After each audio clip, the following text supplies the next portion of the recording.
to Angels in the Outfield. I'm Jake Mintz. That's Jordan Schusterman. We could call it Angels in the Dumpster. Now, look, I do know there was a sequel called Angels in the Infield that was a little darker than Angels in the Outfield. But we need a trequel, a thirdquel, in which the Angels and the higher power above never shows up for the baseball team, and they just keep on losing. Or is that just the timeline we're living through? That's just what we're watching. And unfortunately, that is going to be, it is a doc, right? It is the Netflix series that is happening right now. Probably for the best. They are not filming all that is going on in Angels world. But the point is they are so bad, and they are on the losing end of our first topic of this weekend recap edition of Baseball Bar-B-Cast, and that is the Dodgers sweeping as well as their rival, the Padres. Let's get to it. It's our opener.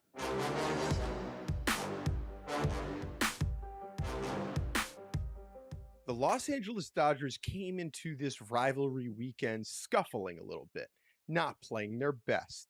And what was the perfect solve for their ills? A trip down the state to Orange County to take on the lowly, embarrassing joke of a franchise that is the Angels of Anaheim.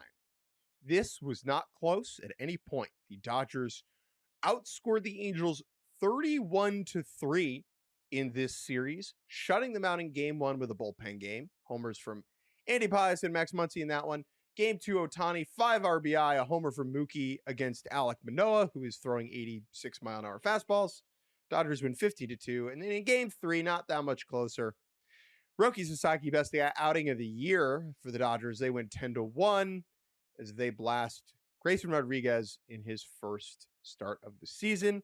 The Dodgers win, the Angels lose, and none of us are surprised. I guess the one important piece of context here is the Angels, for all of their inadequacies, did beat the Dodgers all 6 times they played last season, somehow. And that's not the case this year. And I think it is a reminder that the Angels are definitively worse than they have been. And it tells me more about them than it does about the Dodgers, to be honest. Yeah, I think that's fair. I think the Angels, this is not necessarily something new, but when you have organizational rot and a losing culture, a lack of depth, a lack of expectations, and a lack of cohesion in terms of a plan, a vision, a proof of concept that they can win baseball games, these results are going to pile up. And especially against the Dodgers team that is still trying to find it. But I think some of these losses were also perfect encapsulations of the vast discrepancy between these organizations, especially that first game of the weekend where a Dodgers bullpen game with pitchers who weren't even in the organization like 5 minutes ago, they can patch it together and throw a shutout because they just kind of know what they're doing. They know what they're looking at. The pitchers that they are bringing in, they have a plan to help them succeed, even if it's just for a small sample of a few games, even if it's just patchwork until the really expensive actual top-tier players get back from the injured list. Meanwhile, the Angels, you have the opposite, which is, let's just sign the people that people have heard of, and surely they will suddenly be good with us, right? Whether that is Alek Manoah, whether that is trading for Grayson Rodriguez. And the Rodriguez situation is a little bit different. I know that trade we talked about at the time, trading, 1 year of Taylor Ward for multiple years of Grayson Rodriguez. Maybe they're thinking bigger picture. If Grayson Rodriguez can be healthy, he can help us. And I don't want to doom Grayson's season to begin with, or right here. At the same time, it's this pattern, right? And this is what we talk about when we are picking standings, when we are picking. It's not always just about who is currently on the roster. It's a lot about that. But the Angels have had rosters recently, and even this year, you look around and you say, wait a minute, I like that. Trout's back. I like Zach Neto. Jose Soriano, look at this. But when you are this bad at just so much else below the minor leagues, below the major league level, and just how all of it functions on the major leagues field, and you put up this much losing over the last decade, why would any of us believe that this is going to work? And so this was just on display, and to do it at home is all the more embarrassing. And the Dodgers are kind of throwing out quite the mix. And then suddenly, to top it all off, you get Roki Sasaki's best start of the year. There is a quote in the movie Miracle where Herb Brooks says, "You don't have enough talent to win on talent alone." That is true about the Angels. Frankly, it is true about most baseball teams, right? It's not just about how good your players are. It's about how you deploy them. It's about your planning, your strategy. It's about the players that aren't on your team yet, as you mentioned, and the organization's track record of filling those holes. The 26 dudes that you start with are never the 26 dudes that you finish with. And the Dodgers, with names like Wyatt Mills and Charlie Barnes, threw a 2-hitter on Friday against the Angels. This series was in Anaheim. Dodgers fans took it over in impressive fashion. Unsurprisingly, there were rats in the stands. There was a report earlier this year that rats were taking over one of the concessions that got shut down at Angel Stadium. This series, we got a legitimate possum. Did you see this? Like a real, honest to God possum. So there's a video of it on TikTok where a Dodgers fan basically like holds up a living possum in the air like a trophy almost, and like he captured the possum, and security's waiting with a cardboard box, and he puts it in the cardboard box and they take it away. And the Dodgers fan, you can see him go, "Get the F off me," like celebrating his, his trophy of the possum. But again, it's just literal organizational rot. Like no other team is this stuff happening to now that the A's, I guess, are out of the Coliseum. But here's what's so upsetting about that anecdote, and that now the actual stadium itself, the fan experience. What did we hear from Artie Moreno in one of his rare comments to the media earlier this season? Blatantly admitting what we are really focusing on is giving the fans a positive experience at the stadium, whether the team is winning or not. Remember, he had that quote where it was like, actually, what fans care about most is affordability and a positive experience, and like affordable concessions and a good, getting to and from the stadium. And by the way, there are some problems with that mindset from the perspective of a major league owner. But if we just step back and don't worry about the playoff drought, that is a decent aspiration that some organizations do better than others. And I think in some cases, my understanding is that the Angels have done that well at times over the past 20 years, certainly relative to Dodger Stadium in some respects. However, if you have this happening, it's like, well, what is good? What is good that is happening here? Let me play Angels advocate for a second. Someone has to. Zoo and ball game for the price of what? Oh. Wildlife at the game. It's always whimsical when we see like a squirrel on the field, possum in the stands. Frankly, what's the difference? I think that I learned more about the Angels than the Dodgers in this series. The Dodgers are good, like duh. The Angels are not just bad, they are worse than they have been. They have never reached 100 losses. They have never been the worst team in the sport. Both of those things are kind of hard to wrap our brains around considering how awful they've been for so long. This could be the bottom. I genuinely believe this could be the bottom. I think we could see their GM, Perry Minasian, get fired. And it's a damn shame that this is the year that Mike Trout has kind of turned the clock back. Oh, gosh, it bums me out. We should talk about Roki Sasaki, though, before we move to the Padres. Best outing of the year from him. 4 hits over 7 innings, 8 Ks, 1 run. He's throwing 2 different types of fork splitter. He's like a forkball and a splitter. Now, again, helps that it was the Angels. They're going to chase more. They're worse hitters. But a nice step in the correct direction for the Dodgers' most mercurial character. I mean, forget the season. This is the best start of his career, and I don't even think it's particularly close. Yeah. He has never completed 7 innings before. He has had a few recently where it's been trending in the right direction. He hasn't had as many total blow-ups, but no walks. I mean, that alone is pretty impressive. I know that having this additional pitch where you're kind of splitting the split in the fork and the slider's still coming along, a little bit different, some different pitches to keep hitters off balance in terms of guessing what is going to come, because he was just becoming so predictable as a 1.5, 2.5 pitch pitcher. Ultimately, whatever the pitch mix is, the command has been so bad. And the fastball in particular, when the velocity isn't at the top, is just not quite good enough from a shape standpoint. He credited Dalton Rushing with the pitch calling, which was cool to see. I know they've basically been linking up all season. So you have to imagine at some point there's going to be some chemistry there that moves in the right direction. So I'm going to wait until I see it against a little bit more of a disciplined lineup that wasn't already in probably such a terrible mental space after the first 2 games that it's hard to really judge it. But this is why you leave Roki in the rotation over and over and over. Right. We know they also now have some injuries. Blake Snell now going on the IL. We even have that mentioned on here. He's the latest of the loose body parade continues with Blake Snell. Tyler Glass now on the IL with a minor back issue. So they're going to keep him in there because the talent is there's still something there. What we were watching with Roki did not seem tenable if nothing was going to change.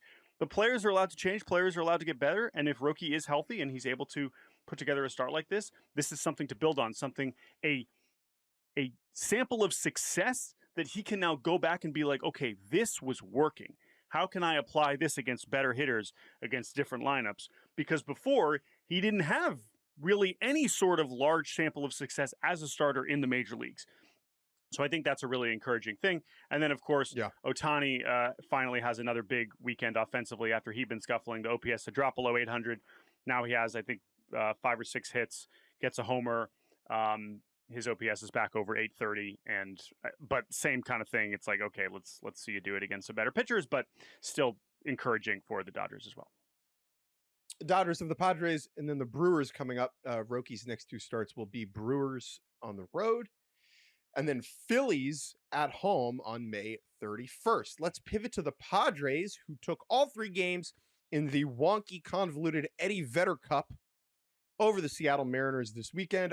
Can I just say, I know that the Eddie Vedder Cup is like a bit, I get it. He's not a Padres or a Mariners fan. He's a Cubs fan. And so it really does not hit for me. Am I being a grump? No, I agree. People, it's just all about his musical roots, is my understanding, but it is a little bit strange that this is what they lean into. Either way, the takeaway from this year's Vedder Cup is that the Mariners had no chance. They were swept in San Diego last month by the Padres, and now they welcome the Padres to town and get swept again. So Padres going 6-0 against the Mariners this season. This weekend was a lot of just kind of a classic Mariners can't hit at home, and the Padres can really pitch it. We get Randy Vasquez going 6 scoreless on Friday. Mason Miller with a 4-out save with 4 strikeouts. That's what Mason Miller does. Logan Gilbert, kind of a clunker on Saturday. He allows 3 homers. Walker Buehler was pretty solid. And then Lucas Giolito, our employed pal, makes his Padre debut on Sunday and is pretty good. He only allows a 1 hit over the first 5 innings. Then his command totally abandons him, and a couple of runs end up on his ledger. But Gavin Sheets, a couple of homers, or I guess 3 homers on the weekend. Padres win that one on Sunday Night Baseball, 8-3. Very impressive showing for San Diego. Seattle just keeps trying to climb back to 500 and then keeps slipping. They are certainly dealing with a lot of injuries right now, with Cal Raleigh finally on the IL for the first time, Brendan Donovan back on the IL. They're going to call up Colt Emerson, or they just did call up Colt Emerson. We'll talk about that in a second. But let's focus on the Padres. This series, Padres-Dodgers, is an actual rivalry we look forward to every season. It is funny. I do like that after this rivalry weekend where we watch all these interleague matchups, this week that we're about to have is actual, like, true, serious division play. We've got 5 opportunities on the schedule. Padres and Dodgers is just 3 games, but there's 5 other divisional series that are 4 games starting on Monday, which is pretty exciting. But Dodgers-Padres is certainly the one we're looking forward to the most.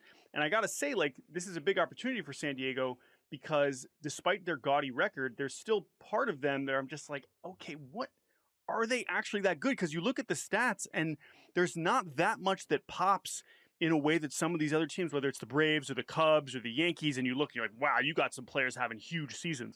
There's really not that many guys that are doing that right now. And it is not just about Tatis not having a home run, which he still doesn't. Yeah, like they have basically the same run differential as the Mariners. They have a worse run differential than the Pirates. If you look at everyone's statistics, you'd be like, that's a 500 baseball team, particularly on the offensive side. This offense has not been good. Yes, the team is 27-18. Yes, they're one game back of the Dodgers in the division. Yes, they are 30th in batting average, 28th in on base, 26th in slug, 28th in OPS.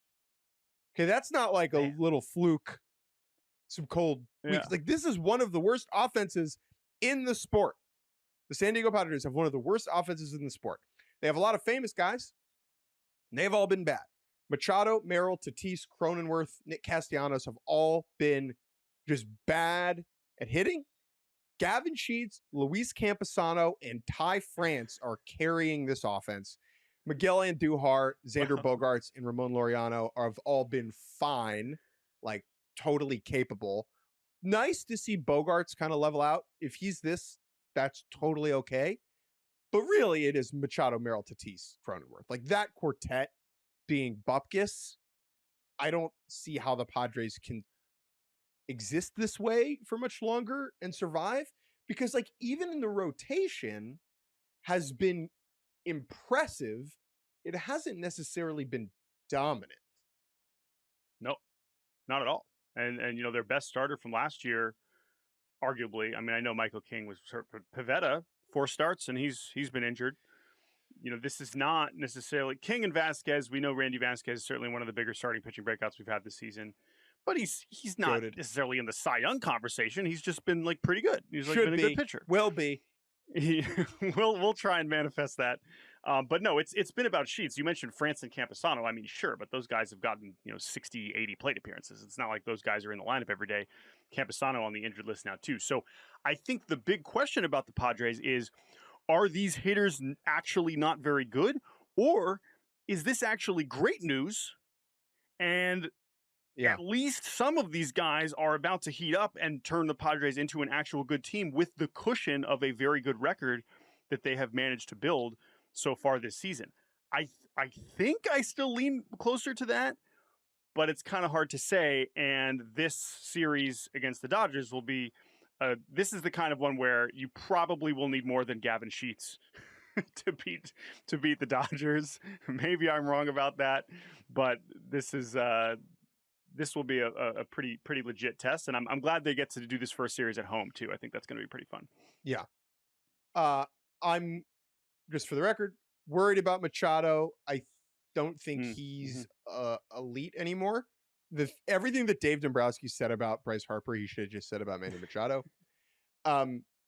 Jake Cronenworth, worried. Nick Castellanos, don't even need to say that I'm worried. Like, obviously I'm worried. Not even worried, like certain. Tatis, I think, will be better than he's been the rest of the year. He can't not be. Merrill is the one that I'm the most optimistic about, just because he's 23 and he's so talented and he's been an elite player. Like it's not like his physical skills have declined. You know what I mean? Where I think that is the concern with Machado and Cronenworth, and even with Tatis a little bit, where it's like, is this the same offensive inbox athlete that we saw back when he was, drinking the super duper Capri Suns, if you know what I mean? But the bullpen has been the story of this club. Yeah. Mason Miller, so impressive, so dominant, but it's not just him, right? It's the arms that are behind Mason Miller, whether that's, Adrian Morejon or Estrada or Jason Adam. Like, they've had depth in this pen for a long time, and they still do. Heading into this series, our matchups will have Yamamoto against Michael King. King, who has been the best pitcher for the Padres so far this season. Emmett Sheehan against Griffin Canning on Tuesday. And then Shohei Ohtani, the game's second best player, against its best player, Randy Vasquez, in the third game of the series on Wednesday night. Yeah, that is that a night? Yes, it is. Okay, I'm glad these are 3 night games. I'm glad I think they'll sit. Yeah. Don't be surprised if the Dodgers sit Ohtani against Vasquez just so that he doesn't get embarrassed. Yeah. Well, but I will say that's the other subplot of Ohtani maybe starting to heat back up at the plate is, do they now get tempted to be like, no, you're going to hit. Of course, you're one of the best hitters in the world. Let's make sure you're in the lineup. We will see how that shakes out. But these are always some of the best games every season. Last year, we should point out, the Dodgers, I'm pretty sure, won the season series pretty handily. Yes, the Dodgers last year went 9-4 against the Padres. So, and the Padres still, won 90 games and made the postseason. But this is especially with some new characters, at least a few mixed in. I know Gavin Sheets was around last season, but Craig Stammen certainly will probably be someone we should talk about more as this Padres season unfolds. He's an interesting character. Let me finish with Craig Stammen. Yeah.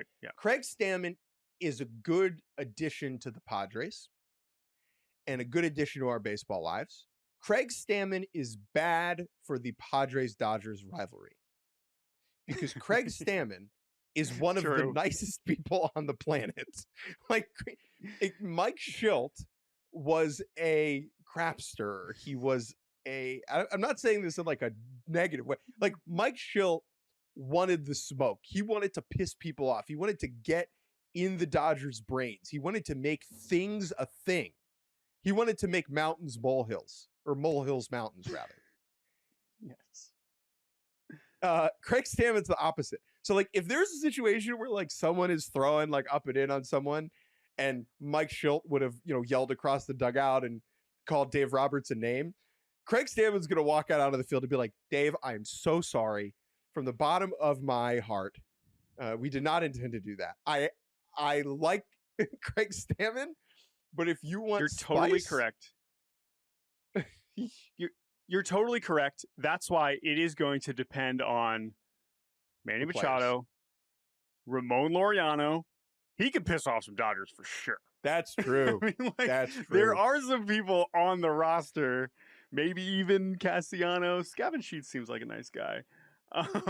We'll see. So I don't know if Lucas is going to start. You're very right. Throwing Laureano and Castellanos, the burden is on their shoulders to get the Dodgers fired up. And of course, that time that Manny Machado viciously attacked Dave Roberts with the baseball. Exactly. So maybe we'll have a redux of that. Last point before we'll take a break. I do want to mention Cole Emerson getting the call up by the Mariners. This is one of the top prospects in baseball. Yeah. He signed a nearly $100 million extension before he even made his debut, I guess last month, 2 months ago. And this is an interesting call up because this is not necessarily he has been the best player in AAA and he has to be up there. This is Brendan Donovan is hurt again. The bottom of this lineup has been awful. And if you just organize all of our players in the organization in the infield, he is now our best option. And I think it speaks to that. And we could say whether that's a good or a bad thing because he's a 20-year-old kid and they're going to ask him to come up and kind of help the offense and defense for that matter. But in some ways it's a luxury. In some ways it can be perceived as kind of a panic move. I think it's somewhere in between. It's a little bit disappointing though, because normally when you have these big call-ups, well, what do? You kind of do it a couple days ahead. Okay, Cole Emerson's coming up. Okay, great. There's time for his parents to get to the game, and he's going to be in the lineup. I think how this went down speaks to the level of urgency and this circumstance, which was that Brendan Donovan had this lingering injury that he decided yesterday was going to go on the injured list, and Cole Emerson was down the road in Tacoma, and they decided to call him up, put him in the lineup. He wasn't even originally in the lineup. So I don't even think his parents made it to the game last night, which is disappointing. They're about to face a few lefties this week against the White Sox, so that would also maybe not necessarily be when you would bring up your top left-handed hitting 20-year-old prospect. What that tells me is that he's going to play third base. This kid is going to just be the third baseman while Brendan Donovan is out. They can put Leo Rivas back on the bench, and they're going to hope that he can figure it out. I think from a makeup standpoint, he's certainly going to be able to handle it. But because he wasn't necessarily tearing it up in AAA, this is going to be a big test for him to be kind of thrown in there as the everyday third baseman. But it is still exciting. The Mariners certainly need some sort of spark. They haven't been able to find any amount of consistency. And I'm certainly, it's one of those things where it's just another thing that I'm excited to tune in and watch, whether it's going bad or not. but because of his circumstance, I think we have to be patient with his production because he is the second youngest hitter in the league besides Connor Griffin, and he probably could have used another month or two at AAA. So we'll see how he does. He is one of the top prospects in baseball, and I'm sure we will talk about him again soon. All right, let's take a break. When we return, one more sweep, and then we'll go around the league.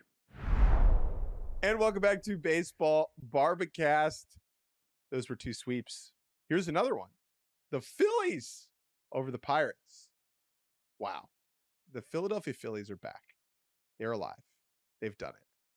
On the mat, now off of it, they are over 500, which is just remarkable. They have gone 15-4 under Don Mattingly since Rob Thompson lost his job.